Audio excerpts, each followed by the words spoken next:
साथियों देखें क्या हुआ है कि कुछ लोगों ने कुछ कार्यालय में ऐसा डाल दिया आरटीआई डाला कि क्या हमको विष्णु का, सरस्वती का, देवी देवता का, इसका उसका कुछ प्रमाण जन्म के मरण का कुछ सबूत मिला है। तो किसी कार्यालय ने क्या किया कि एक निकाल के उसमें लिख दिया कि हमको इनका नहीं मिला है, इनका नहीं मिला है और हमको बुध का हमारे पास कोई जन्म का प्रमाण नहीं है। उसने अपने कार्यालय के लिखा। कुछ व्हाट्सएप विद्वानों ने क्या किया कि उसको उठा के ये दिखा दिया कि भारत में बुध का सबूत ही नहीं है। जबकि वो अपने कार्यालय की बात बता रहा था कि हमारे कार्यालय में अवेलेबल नहीं है। तो कहाँ पे वो अवेलेबल है, आज हम लोग सबूत को दिखाएँगे उसको। Yes Dhammo सनातनो। प्लीज़ जी आप उसको शेयर कीजिए। आप पूरे डिटेल्स में बताइए कि कहाँ पे क्या-क्या अवेलेबल है। जी, तो नेशनल म्यूजियम दिल्ली वहाँ पे एएसआई का कार्यालय भी है। तो अभी इन लोगों ने क्या किया है कि मेन जो म्यूजियम है वहाँ से एक सेक्शन हटा के ये पूरा का पूरा पुराना एएसआई का कार्यालय जो था वो कन्वर्ट कर दिया है पूरा बुद्धा के ऊपर। और यहाँ जाने के बाद इतना रोंगटे खड़े हो जाते हैं। ये साथियों आप देख सकते हो, ये जो पूरा का पूरा हॉल है, यहाँ पे बुद्धा के रेलिक्स रखे हुए हैं, बुद्धा के बोन्स रखे हुए हैं। और यहाँ पे जो बाकायदा इन्होंने इसके ऊपर लिखा है कि पढ़ सकते हैं, कुशीनगर में लगभग 463 ईसा पूर्व बुद्ध का निधन हो गया था या 80 वर्ष की आयु में उन्होंने महापरिनिर्वाण को प्राप्त कर लिया था। कुशीनगर के निवासियों ने एक सार्वभौमिक या चक्रवर्ती राजा के रूप में उनके शरीर का अंतिम संस्कार किया था। बुद्ध के पवित्र अवशेष को 8 भागों में विभक्त किया गया और उस पर स्तूप बनाने हेतु 8 राज्यों में वितरित किया गया। बुद्ध के पवित्र अवशेष के स्मृति के रूप में इन 8 स्तूपों को शारीरिक स्तूप कहा जाता है। इस हॉल में प्रतिष्ठापित बुद्ध के अवशेष उत्तर प्रदेश के सिद्धार्थनगर जिले के पिपरावा के उत्खनन से प्राप्त किए गए हैं, जो प्राचीन शहर कपिलवस्तु का भाग था। डब्ल्यू.सी. पेपे द्वारा 1898 में उत्कीर्णित शव पेटिका की खोज बुद्ध और उनके वंश शाक्य के अवशेष को संदर्भित करती है। 1971 1977 में भारतीय पुरातत्व सर्वेक्षण द्वारा किए गए उत्खनन के परिणाम स्वरूप 2 और बिना उत्कीर्णित सेलखड़ी प्रस्तर केशव पेटिका की खोज हुई। इन बड़े शव पेटिका में 12 पवित्र अवशेष और छोटे शव पेटिका में 10 पवित्र अवशेष विद्यमान थे। राष्ट्रीय संग्रहालय नई दिल्ली गौतम बुद्ध के पवित्र अवशेषों को श्रद्धांजलि अर्पित करने के लिए श्रद्धालुओं और संग्रहालय के आगंतुकों को विनम्रता पूर्वक आमंत्रित करता है। ये जो रखे हैं रेलिक्स जो रखे हैं, उनका जो पूरा ये स्ट्रक्चर जो बनाया है वो जो है this pavilion enshrines the holy relics of lord Buddha, ऐसे पूरा लिखा है यहाँ पे। And this pavilion is crafted from teak wood से बनाया है and gild by Thai artist, Thailand के आर्टिस्टों ने इसको बनाया है। Top part of pavilion and parasols are made from 109 grams of gold. इसका जो ऊपर का हिस्सा जो है वो 109 ग्राम गोल्ड से बना है। Tip is decorated with diamond, उसका टिप जो है वो डायमंड से डेकोरेट किया है। The royal Thai government presented this pavilion to the National Museum of India, New Delhi on Friday 10th October 1997। तो ये पूरा ये रेलिक्स रखने के लिए ये जो पूरा स्ट्रक्चर बना है वो थाई गवर्नमेंट ने हम लोगों को गिफ्ट दिया है। अब यहाँ पे देख सकते हो ये पूरा बीच में बड़ा पूरा स्ट्रक्चर है। नीचे यहाँ पे आप लोगों को नमन करने के लिए या झुकने के लिए यहाँ पे जो गोल्डन ये है सीट है वो है। ये लेफ्ट में और राइट में जो देखते हो वो उन्होंने जो बताया कि बाद में जो 1971-77 में जो रिलिक्स प्राप्त हुए थे वो ये छोटे इसमें मिलते हैं। और ये जो है के.एम. श्रीवास्तव द्वारा। हाँ जी। और ये जो मेन है ये पिपरवा के रिलिक्स है। सेंटर में देख सकते हो, इसका ही मैंने साइड से और दोनों साइड से इसके फोटोग्राफ्स खींचे हैं। ये एक्चुअल बोन्स है बुद्धा के। एस सर वहां जाने के बाद रोंगटे खड़े हो जाते हैं। मतलब क्या बोलूं, एक्सपीरियंस जबरदस्त एक्सपीरियंस है। मैं चाहूंगा हर एक आदमी को यहाँ पे जाना चाहिए और ये देखने चाहिए। और ये पूरा का पूरा ऐसे हॉल दिखता है। पीछे प्रोजेक्टर के ऊपर वहां पे उन्होंने बुद्धा का महापरिनिर्वाण का ये लगा हुआ है और दुनिया भर से लोग यहाँ पे आते हैं। जापानीज, चाइनीज, थाई लोग, कोरियन, इंडोनेशिया, सब जगह से यहाँ पे आते हैं। और यहाँ पे ये हॉल मेडिटेशन के लिए बनाया है, यहाँ पे मेडिटेशन करते हैं। तो जिन किसी को भी इसके बाद में अगर डाउट हो कि बुद्धा के कहाँ पे सबूत है, सब लोग जाके बोल दीजिए कि नेशनल म्यूजियम ऑफ दिल्ली जाकर उनको बोल दीजिए ये कहाँ से प्रूव किया आपने। किसी और का सबूत नहीं है, सिर्फ बुद्धा का सबूत है हमारे पास। तो साथियों, ये एक ऐसी जगह है जो हमारे देश में है और आप सभी को जाके यहाँ पे ये पूरा पेविलियन देखना चाहिए और समझना चाहिए। और इसके पहले मैं जो सबूत दिखा रहा था, वो सबूत भी जो है वो नेशनल म्यूजियम ऑफ दिल्ली वहां से ही है। तो ये जो पूरी अपनी सभ्यता है, अपना जो इतिहास है, वो जानना सब लोगों के लिए जरूरी है। बहुत बहुत खूबसूरत आपने यहाँ पे जानकारी दी है। दर्शकों देख लीजिए, ये पूरा दिल्ली म्यूजियम में रखा हुआ है, नेशनल म्यूजियम में रखा हुआ है। और वो व्हाट्सएप कपोड़ी जो सोचते हैं कि बुद्धा का सबूत कहाँ है, बुद्धा का सबूत कहाँ है, और बोल दीजिए कि बेटा व्हाट्सएप यूनिवर्सिटी और चैट जीपीटी की यूनिवर्सिटी से बाहर निकल के जाके नेशनल म्यूजियम घूम के आए। जो कहीं घूमे नहीं हैं, कहीं देखे नहीं हैं, सबूत नहीं देखे हैं, वो गपोड़े जो हैं आके आपसे पूछते हैं। लेकिन बदले में उनसे पूछ लीजिए कि भाई आपके 33 करोड़ जो हैं उनमें से किसी एक का तो सबूत मिला होगा ना, अगल-बगल मिला होगा, 100 साल 50 साल बाद ही सही, मिला तो होगा ना, दे तो दो। तो आप देखिएगा ऐसे उसका मुँह सूख जाएगा, जैसे लगेगा कि उसके पूरे शरीर से किसी ने उससे किडनी जो है गिफ्ट माँग लिया हो। समझ ना? ऐसे एकदम एकदम छोटा-सा पतला से पतला गली खोज के उसमें से भागेगा एकदम, दनादन भागेगा। दूसरे से आएगा माँगने सबूत जिसके पूरे सबूत हैं। और भारत सरकार तो अभी मंगोलिया में 2022 में भेजा था स्टेट गेस्ट बना के, काहे नहीं किसी और का बना के भेज दे रहे हैं? श्रीलंका के लिए गए थे, थाईलैंड के लिए गया था। जब विलियम्स पेपे खोजे थे तब थाईलैंड की महारानी जो महाराजा थे उनको दिया गया था इसमें से गिफ्ट। तब उन लोगों ने इतने वो दिए हैं, उनके कलाकार सब बनाए हैं, वो किए हैं। तो आप ये देख सकते हैं कि विदेशों में जो भारत की साख है, वो कोई समझ नहीं सकता कि किसके कारण है। जो लोग बैठे हुए हैं ऊपर उनको पता है कि साख क्यों है। बस नीचे ग्राउंड लेवल पे जो व्हाट्सएप यूनिवर्सिटी वाले घूम रहे हैं, इन्हीं को बस नहीं पता है। और एक हाँ, हाँ, बताना वो चाहता दिखा हूँ, लीजिए। मतलब बुद्धा के स्टैचूज को इन लोग कैसे आसानी से कन्वर्ट कर सकते हैं ना, ये वहां पे दिख जाता है। ये बुद्धा के स्टैचूज है, यहाँ पे लेफ्ट में और राइट में देखोगे तो। लेकिन इनका इंटरेस्टिंग पार्ट जो है, ये अगर हाथ देखोगे, सेंटर में इनका हाथ देखोगे, तो यहाँ पे एक निश जैसे बना हुआ है। तो हुँ।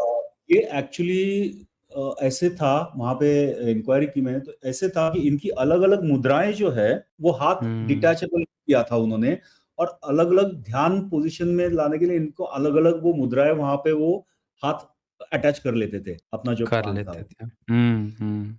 तो ऐसे तो फिर ये स्टैचूज अगर इन लोगों को मिल जाएंगे तो आराम से हाथ कैसे भी चेंज करके इन लोग कुछ भी बना सकते हैं। तभी तभी तो गर्भगृह में किसी को घुसने नहीं देता है। जी बोलता है कि कर्म से ब्राह्मण होता है और बाकी लोग जो हैं किसी को गर्भगृह में नहीं घुसने देता है। बताइए। ये देख लीजिए ये डिटैचेबल कितना भारत में टेक्नोलॉजी कितना आगे था कि वो बुद्धा की मुद्राओं को दिखाने के लिए क्योंकि हाथों की पोजीशन बदलती थी तो डिटेचेबल रखते थे। कभी वितर्क मुद्रा लगा देंगे, कभी कुछ मुद्रा लगा देंगे। तो वो क्या करते हैं कि वो इसीलिए आप देखेंगे कि बालाजी वाला जो मूर्ति है, यही पोजीशन है ना उसकी बालाजी वाला, तिरुपति बालाजी का। बहुत सारे स्कॉलर जो हैं वो लिख के गए हैं। जी। तो ये समझना ज़रूरी है दोस्तों। दूसरी बात एक ध्यान में आ गई मेरे, कि जहाँ पे इंस्क्रिप्शन नहीं है ना, वहां पे इन लोग ने हुँ, कुछ भी लिख दिया है। तो मतलब अभी ये सरस्वती का तो आपको बता दिया, वहां पे इंस्क्रिप्शन नहीं हुँ। है तो सरस्वती बता दिया और उसको ऐसी पोजीशन रख दिया कि वो आई लेवल के ऊपर जाए ताकि पीछे का बुद्धा ना दिखे। हाँ, ये कितना हाइट पर रखा है उन्होंने इसको? ये ये पेडेस्ट्रियल जो है वो लगभग 2.5 से 3 फुट हाइट का है और उसके ऊपर ये 4 फुट मूर्ति है, तो मतलब 7 फुट के मतलब ऊपर कि वो एक चढ़ जाता है। 6 फुट का आदमी जो है अब 7 फुट से ऊपर इन्होंने हाइट बढ़ा दी, तो एक 6 फुट एक अच्छा हाइट माना जाता है, वो भी नहीं देख पाएगा ठीक से और ऊपर से ये तिरछा भी है ना, टेढ़ा भी तो है, ये भी हाँ तो जी। देखिए, तो देख ही नहीं पाएगा। ये देख लीजिए साथियों, कलाकारी इन लोगों को देख लीजिए, समझ रहे हैं साथियों? कि कोई जान ही ना पाए। सरस्वती तो लिख दिया, ऊपर बुध बने हुए हैं, वो कोई देख ना पाए। तो हमने तो फिर यहाँ वहां से चढ़ के वो तो निकाल लिए। हाँ, हाँ, हाँ।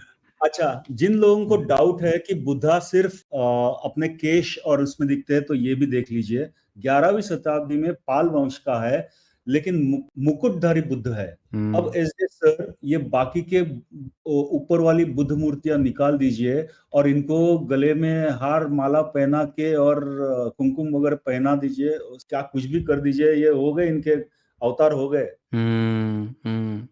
तो इसीलिए ना जो मुस्लिम स्कॉलर हैं, जो मैं शुरू में दिखा रहा था कि कंफ्यूज क्यों थे, वो लिख रहे हैं कि यहाँ के जो इलियट जो हैं उन्होंने क्या लिखा कि बुद्धिज्म में और ब्रह्मनिज्म में लोग अंतर इसीलिए नहीं पहचान पाते थे कि दोनों के ना बहुत सूक्ष्म अंतर है। इसीलिए फाहियान, इत्सिंग और ये लोग पहचान नहीं पाए थे। इसीलिए जितने स्कॉलर आए, खुर्दचा जो मुस्लिम भी आए, वो सब भी नहीं पहचान पाते थे, दोनों को एक ही समझ लेते थे। दरअसल अगर उस समय वैदिक कुछ होता या ब्राह्मणों का कुछ अपना वेद वेद इस तरह की कोई प्रैक्टिस होती तो सब पहचान जाते थे ही नहीं। इसीलिए मैं कहता हूँ कि ब्रह्मनिज्म भारत में घुसा है, घुसकर उसने बुद्धिज्म में ही घुसा है। और महायान शाखा गई है पूरे वेस्ट होते हुए पूरे चली गई है, एशिया से होते हुए यूरोप की तरफ गई है। और जो आप सोचते हैं ना कि यूरेशिया से आया, उसका डीएनए उधर से क्यों मिलता है, तो भैया उधर को वही सब तो थे ना, वही सब बुद्धिस्ट बन गए। ये देखिए ना, वही सब बुद्धिस्ट बन गए। उधर से जैसे जैसे सिकुड़ते आए, वैसे वैसे शिफ्ट होते भारत में आते चले गए। पारसी भी भारत में ही आया। आप देखते जाइए ना, उधर से सिकुड़ते हुए किधर गए थे, इधर ही तो आते चले गए थे। तो डीएनए तो मिलेगा ही मिलेगा। इतिहास को थोड़ा-सा हम लोगों को ना वो समझना पड़ेगा दोस्तों। थोड़ा-सा इन लोगों ने जो कन्फ्यूजन पैदा किया है, उसमें फँसे हुए हैं, उससे बाहर निकलने की ज़रूरत है। जी, अभी ये भी देख लीजिए, ललितासन मुद्रा में अवलोकितेश्वर, पाल 11वें सदी में बन रहा, कमल के हाँ। सिंहासन पर विराजमान, दाहिना हाथ वरदान देते हुए और बाएं हाथ में कमल के फूल का एक तना है। अब ये ऊपर वाले जो हुँ, बुध है, उनको निकाल दीजिए, तो ये हो गई हुँ, उनका हुँ। देव देवता। इन्होंने किया है ना कलाकारी, बहुत जगह पे प्रयास तो किया है, तोड़ दिया है। जैसे ये मूर्ति देखिए, ये मुँह काट दिया आगे का। हाँ जी, सब चीज़ है, मुँह काट दिया ऊपर ऐसे लगता है कि ऊपर भी अधूरा है, ऊपर ऐसे गोल ऐसे जाना चाहिए था ऐसे। हाँ जी। ऊपर लेकिन भी सर यहाँ कुछ ऐसे होता। सर क्या हो जाता है ना, हुँ, यहाँ हुँ। पे इन लोग कुछ बोल नहीं सकते क्योंकि ये सब मूर्तियों पर ना इंस्क्रिप्शंस है, तो इन हाँ, लोगों को बोलना हाँ। हुँ। जो फिर। इंस्क्रिप्शन है वो तो पोल खोल देगा ना फिर। हाँ जी, हुँ, ये भी अगर देख ले तो ये सभी के ऊपर इंस्क्रिप्शंस है। ये तो मैंने बता दिया हुँ, गणेशा का।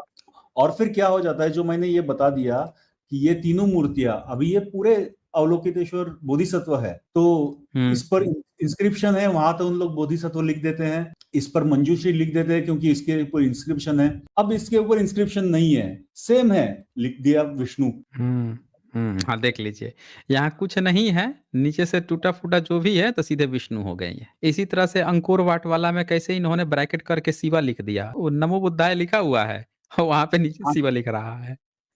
यहाँ विष्णु कर दिया, देख लीजिए साथियों इस तरह से और इसके सर पे भी तो कुछ है ना ये, ऊपर कौन वो बैठा है? सर पे है, वो तोड़ दिया हुआ है। ये अच्छा, जो लेकिन ये है जो तो है वो तोड़ हाँ, दिया है हाँ। या टूट गया है पता नहीं, लेकिन ये लग तो इनके जैसा ही रहा है। मतलब ये जो देखोगे यहाँ पे बुधा दिख रहे हैं, यहाँ हाँ, पे हैं भी, बुधा दिख रहे हैं। लेकिन इस पे ऐसे टूटा ही हुआ है है। ये। हाँ जी। अच्छा, तो टूटा हुआ है तो ये आपने ऐसे कैसे ले लिया है फिर? नहीं, ऐसे ही रखा है उनको, उन्हें उन्हें और वहां पे लिख दिया इन्होंने विष्णु ना कि इंस्क्रिप्शन नहीं है, और ये तोड़ फोड़ दिया है या टूटा हुआ है, वहां पे समझ में नहीं आ रहा है वो कौन है क्या है। लगता है कि ऊपर वाले का भी जनेऊ डबल पहन लिए हैं क्या? नीचे तक जनेऊ चला गया है, हाँ, नीचे साइड तक से? चला। बताइए, विष्णु ने डबल जनेऊ। और ये तो क्लियर हुँ, कट है कि यहाँ पे ये वामन अवतार दिखा रहा है। इनका वामन तो बामन रहता है, सिर मुड़ा के रहता है, हुँ, कौन वाला रहता है। ये बुद्धा का पूरा कैप जो है बुद्धा का, ये देखिए ना सेकंड में। हाँ जी। ये विष्णु का वामन अवतार बताइए, बुद्धा का सर कैप लगाए हुए है, ऊपर बुद्धा बैठे हुए हैं, इधर और वराह यहाँ पे है। देखिए, इनका वामन अवतार भी हुँ। दिख रहा है, नरसिंह भी दिख रहा है, और बीच में ये बुद्धा के उनका सर तोड़ दिया है। अच्छा ये सर कौन तोड़ेगा? मान लेते हैं कि मुस्लिम को तोड़ना होता तो सर थोड़े काटता, वो तो पूरा टुकड़े-टुकड़े कर देता। हाँ, और आप देखिए बाकी उस सब सर इंटैक्ट है,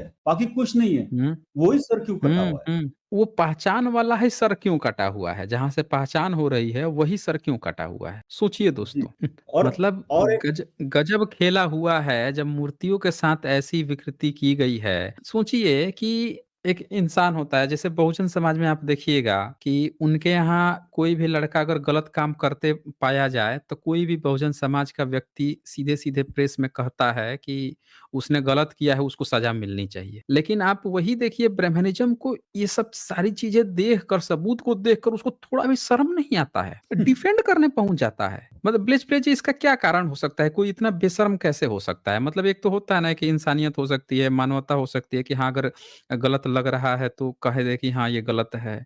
ऐसी क्या है कि ये जानने के बाद भी, गलती देखने के बाद भी बेशर्मों की तरह उसको डिफेंड करने पहुँच जाते हैं? जी। एक तो जेनेटिक्स और दूसरा जो मैंने पहले भी कहा था, आई थिंक वो इन्फीरियरिटी कॉम्प्लेक्स जो बोलते हैं ना, सब हुँ, तो हुँ। यहाँ पे तो पूरा गोल्डन एज है, ये तो पूरा संस्कृति भरी पड़ी हुई है और हम लोग के पास कुछ है नहीं, तो क्या करें? तो फिर कब्जा हुँ। कर लो और सुपीरियरिटी दिखा दो फिर। नहीं, वो चाहता, अगर देश आज़ाद हुआ, वो चाहता तो वो बुधा को फिर से खड़ा कर सकता था। क्योंकि बुधा को अगर खड़ा होता तो भारत आज पूरे दुनिया में बहुत आगे सर निकल गया होता। बुधा को खड़ा करेंगे तो धंधा कैसे चलेगा? वही बोल रहा हूँ ना, नहीं देश तो बहुत आगे निकल जाता ना, लेकिन उसको अपना धंधा चलाना, उसको देश से नहीं मतलब है। क्योंकि बुधा जब खड़े होते हैं तो इंटरनेशनल तौर पे भारत दुनिया का सबसे बड़ा टूरिज्म का केंद्र बन जाता। जैसे जी, अभी मक्का मदीना है, वैसे इंडिया जो है टूरिज्म का हब बन जाता। पूरा चाइना से लेके, जापान से लेके इतने जो डेवलप्ड कंट्री हैं, उन वो तो पूरा भारत में वो बन जाते हैं, मतलब निवेश के लिए एक सबसे बड़े वो बन जाते हैं। लेकिन ब्राह्मणिज़्म को देश से मतलब ही नहीं है। उसको मतलब है कि जहाँ-जहाँ कब्ज़ा करके बैठा है, वहाँ पे चढ़ावा आए उसका अपना धंधा, उसका पेटी झोली भरती रहे। तो उसने पूरे देश को गड़क में डाल दिया। जी। जी। और आप जो बोल रहे थे, मुझे तो ये लगता है कि ये अरबी भी जो आए ना, तो या अलबरूनी भी जो जब आया था, तभी हुँ, हुँ। इन लोगों ने गलत-सलत इन्फॉर्मेशन दे दी है। इसीलिए तो अलबरूनी बुद्धा के बारे में हार्डली 2-3 सेंटेंसेस लिखे हैं, लेकिन बाकी सब इन लोगों ने मनगढ़ंत कहानियाँ उन लोगों को सुनाई है। तो वो लिखा तो है ना, एडवर्ड सचो जब कंपाइल किया तो उसने यही लिखा कि अलबरूनी को बुद्धिज़्म के बारे में, बुद्धा के बारे में सही से पता नहीं था। पता नहीं था, और हाँ। वो जब पूरे कंपाइल के दौरान मैंने ये पाया कि ब्राह्मणिज़्म से जो-जो उसकी टॉक हुई, तो ब्राह्मण उसको सही चीज़ बताना नहीं चाह रहे थे। ये एडवर्ड सचो ने अपनी भूमिका में अलबरूनी के भारत किताब में लिखा हुआ है। जी, कि ब्राह्मण जो हैं अल्बरूनी को बताना ही नहीं चाह रहे थे। उनको जानकारी थी बुद्धिज़्म के बारे में, पर वो बताना ही नहीं चाह रहे थे। हालाँकि उसने कई जगह ज़िक्र किया, जैसे सुग्रीव का ज़िक्र किया कि सुग्रीव जो है एक बौद्ध भिक्षु था। उसने चांद्र बौद्ध भिक्षु का ज़िक्र किया। उसमें फिर दिखाता है, वराहमिहिर का ज़िक्र किया है कि वो जो सुग्रीव बौद्ध भिक्षु था, उसने जो ज्योतिष की किताब बनाई थी, गुटका बनाया था, उसकी पूर्ति करने के लिए वराहमिहिर ने बनाया। तो उसके इस जी, स्टेटमेंट से समझ में आ रहा है कि वराहमिहिर जो है, वो भी खुद बौद्ध भिक्षु होगा, तभी तो एक बौद्ध भिक्षु की बात के लिए दूसरी अपनी चीज़ बना रहा है। जी। लेकिन आज के परिवेश में जब हम देखते हैं, तो ये लोग क्या किए हैं, बिल्कुल सेपरेट कर दिए हैं। बुद्धा का कहीं नाम ही नहीं है, वराहमिहिर इनका ज्योतिषाचार्य बन गया। सर और एक स्क्रीन शेयर कर दीजिए प्लीज़। ये भी देख लेते हैं। मैं इनको जो पूछ रहा था कि आपके वेद थे तो ऋषि मुनि भी रहेंगे, तो ये सब दिल्ली म्यूजियम में ये सब हेड्स रखे हैं। ये इनका हुँ, काल हुँ। बताया जाता है 200 बीसी से 5th सेंचुरी एडी तक। अब हुँ। इतने सब हेड्स है, इसमें बुद्धा का भी हेड है, लेकिन इसमें किसी में भी ऋषि मुनि या इनका वामन नहीं दिखाई देता। ऐसे क्यों? अगर इतने ये ऊपर थे तो ऐसे क्यों? यही यही तो बात है ना, यही बात है, यही तो मैं कहता हूँ कि एक सिंगल सबूत तो दे दो। इलियट महोदय तक लिख देते हैं कि उनको कोई जनेऊ तक का सबूत नहीं मिलता, उनको ब्राह्मणों की कोई प्रथाओं का ज़िक्र नहीं मिलता। वहाँ पे मंदिर जो है बुद्धिस्ट के मिल रहे हैं, लेकिन फिर भी वहाँ पे ब्राह्मणिज़्म को स्थापित कर रहे हैं लोग। तो ये भारत का यही आज के लोग भी नहीं समझ पा रहे हैं, जो ज़बरदस्ती ब्राह्मणिज़्म को खड़ा कर देते हैं इतिहास में, बिना सबूत के, बिना एविडेंस के, उनकी झूठी गप्पों के आधार पे। जी, ये छोटे बच्चे का भी सर मिल रहा है, सब टाइप के लोग कौन-कौन थे वहाँ पे, कैसे थे, क्या सभी का ये मिल रहा है, लेकिन बामन या शिखाधारी शिखाधारी या शिखाधारी ये कोई नहीं नहीं, मिल रहे। ये देखिए, कोई नहीं है। हुँ। जी सर। बहुत शुक्रिया आपका ब्लेस प्लेस जी, आपने बहुत शानदार जानकारियाँ जो हैं दर्शकों के बीच में शेयर की है। उम्मीद करते हैं कि और भी हमारे जितने भी साथी दर्शक देख रहे हैं, जब भी आप कहीं म्यूज़ियम में जाएँ, कहीं भी भारत के संग्रहालय में जाएँ, जो आप इन्फॉर्मेशन वहाँ से ले सके अच्छी, अगर अच्छे प्रिंट में अगर आप उसके फ़ोटो तस्वीर ले सकते हैं, इंस्क्रिप्शन के सारे लिख सकते हैं। आप पीपीटी बनाइए, आप लोग भी जुड़िए। मैं तो चाहता हूँ कि हमारे जितने बहुजन भाई हैं, जितने भी भाई हैं, सब प्रेज़ेंट करना सीखें। सब लोग आप जानकारियों को यहाँ पे जोड़िए और जैसे ब्लेस प्लेस जी ने जैसे इन्फॉर्मेशन दी है, आप अपने-अपने क्षेत्र के दीजिए और यहाँ पे एक मंच है, वो बात आपकी पूरे भारत के साथ-साथ विदेशों तक भी पहुँचेगी। सब लोग देखेंगे, समझेंगे, जानेंगे। आपकी भी प्रैक्टिस बनेगी क्योंकि हम लोगों को देखें, ये सारे के सारे जो बैठे हुए हैं आर्कियोलॉजी में, ये सब अपना ब्राह्मणिज़्म का काम ही कर रहे हैं। तो हमारी बातें कौन रिप्रेज़ेंट करेगा? हम ही लोगों को बोलना पड़ेगा, हम ही लोगों को ये सारा काम करना पड़ेगा। तो इसीलिए सारे सभी साथियों से मैं कहता हूँ कि सब लोग जाइए, जहाँ-जहाँ भी जाइए, बढ़िया-बढ़िया खींचिए, उसका बनाइए, पीडीएफ बनाइए, उसका पीपीटी बनाइए, आइए शेयर किए ज़रूर किया कीजिए। जी, सिर्फ़ प्रियंका इतना जी यहाँ कहना लिखती चाहता हैं हूँ सब हाँ, बोलिए, सभी बोलिए। दोस्तों और साथियों को कि आप बच्चों को लेके जाइए म्यूज़ियम्स में, बहुत जानकारी मिलेगी और बच्चे भी जान पाएँगे कि असलियत क्या है। बहुत सारे म्यूज़ियम्स हैं, हर एक शहर में बड़े-बड़े शहर में हर एक जगह पे म्यूज़ियम रहता है, जाइए, देखिए, बहुत-बहुत कुछ सीखने को मिलेगा और वहाँ पे जाके क्वेश्चन करना सीखिए कि ये ऐसे क्यों है? जैसे कि अभी सरस्वती का मैंने उनको पूछा कि ये सरस्वती के ऊपर ये क्यों कौन है? क्या है? कोई जवाब नहीं था, देंगे ही नहीं जवाब उन लोग। हम लोगों को ये ब पता होना चाहिए। हुँ, हुँ। जी सर। बिल्कुल सही कहा आपने।